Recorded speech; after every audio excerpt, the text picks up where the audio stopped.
En ce monde où les banques sont de plus en plus digitales, le client est de moins en moins satisfait du service qu'il reçoit dès qu'il passe la porte de son agence. Voulons-nous parler du fait que si un client, par hasard, un matin se lève avec une idée de nouvel investissement en tête et veut en échanger avec un conseiller, un mur se dresse devant lui? Pas moyen de parler avec un être humain sans avoir pris un rendez-vous au préalable.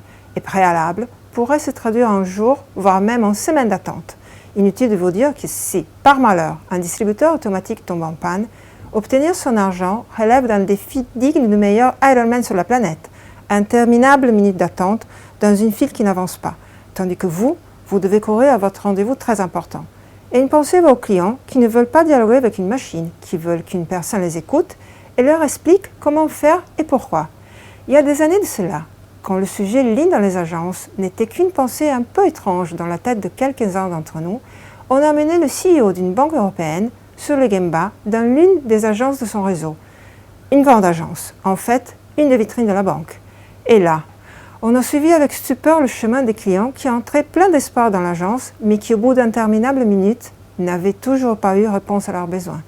Une file au guichet était interminable parce qu'un client avait une opération un peu compliquée et le système informatique planté.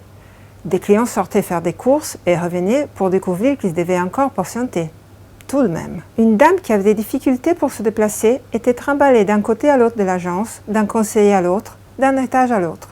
Un ex-futur client qui aurait bien voulu ouvrir un compte, mais qui après 30 minutes d'attente inutile, a décidé de s'en aller en s'entendant dire « Mais monsieur, vous n'avez pas de rendez-vous ». Et j'en passe. Tout cela conduisait de plus en plus de clients à abandonner cette banque. Et le ligne dans tout ça. Comment faire pour que les clients qui entraient dans cette agence, dans cette banque, soient contents, toujours contents? Il fallut avant tout comprendre quels étaient les problèmes à résoudre. Avant tout, les délais. Jusqu'à 40 minutes d'attente pour obtenir le service au guichet, en moyenne 25 minutes. Après, la qualité. Un client sur 3 n'obtenait pas le service demandé au premier coup. Où est mon conseiller? Quelle pièce je dois apporter pour faire avancer mon dossier? Et enfin, les ventes. Un commercial sur 2 n'était pas à l'aise face aux clients, donc des ventes pas brillantes. En se rappelant le principe Lean qui nous dit de protéger le client, on a abordé en premier la valabilité du temps de service au guichet. Comment? On a mis en place une gestion des flux, à chaque agence la sienne. Séparation des tâches rapides et lentes, chaque agence avec sa spécificité. Évolution de l'organisation des guichets. En cours de journée, priorité aux clients qui sont en agence. Standard d'organisation par rapport à la typologie des journées. Mise en place des formations spécifiques des collaborateurs, TWI et Dojo. Des résultats épatants nous ont confortés. Temps d'attente maxi au guichet passé de 40 minutes à seulement 10 minutes et l'attente moyenne passée de 25 à 3 minutes. Satisfaction des clients améliorée de 7 points. En abordant la qualité, le juste au premier coup, on a trouvé des solutions qui permettaient aux clients d'avoir toujours une réponse à leurs problèmes et de ne pas passer d'un conseiller à l'autre en cherchant de l'aide. Mise en place d'un accueil géré par un conseiller avec un standard de travail. Quelle opération faire sur place? Où envoyer le client? Comment faciliter l'expérience client en agence? Mise en place d'une signalétique simple et efficace. Le client s'oriente facilement sans être accompagné. Et un conseiller toujours disponible pour les clients qui n'ont pas de rendez-vous avec un standard de travail. Quelles opérations faire? Quoi dire aux clients? Mise en place de bacs rouges pour les dossiers KO avec mise en place de standards et de formations TWI et Dojo pour les collaborateurs. Et enfin, la mise en place d'un management visuel pour fiabiliser les délais des dossiers clients et gérer les stocks de l'agence. Encore une fois, les résultats sont épatants. 100% des clients servis correctement du premier coup, les stocks et les suspens maîtrisés et diminués de 80%. Et les clients dans tout ça?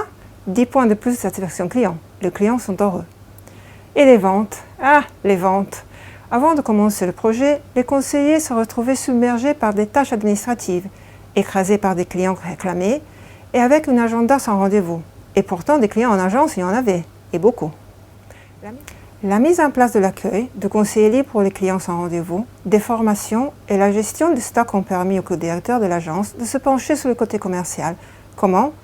En mettant en place un objectif journalier de nombre de rendez-vous pour l'agence, comprenant avec son équipe où étaient les difficultés, apprenant à atteindre les objectifs fixés en standardisant et en formant ses collaborateurs, du jamais vu. Les résultats, le nombre de rendez-vous par conseiller a doublé et par incidence, le nombre de ventes a doublé également. Et pas n'importe quelle vente. Les ventes de produits à plus forte marge ont augmenté d'une fois et demie. Voir assis devant soi des clients contents permet de mieux développer son rôle de conseiller. Et tout cela nous amène à une évolution tangible du nombre de clients. On est passé d'un solde négatif en sortie et entrée de nouveaux clients à un solde légèrement positif le mois d'après, mais surtout à un trend positif encore après des mois.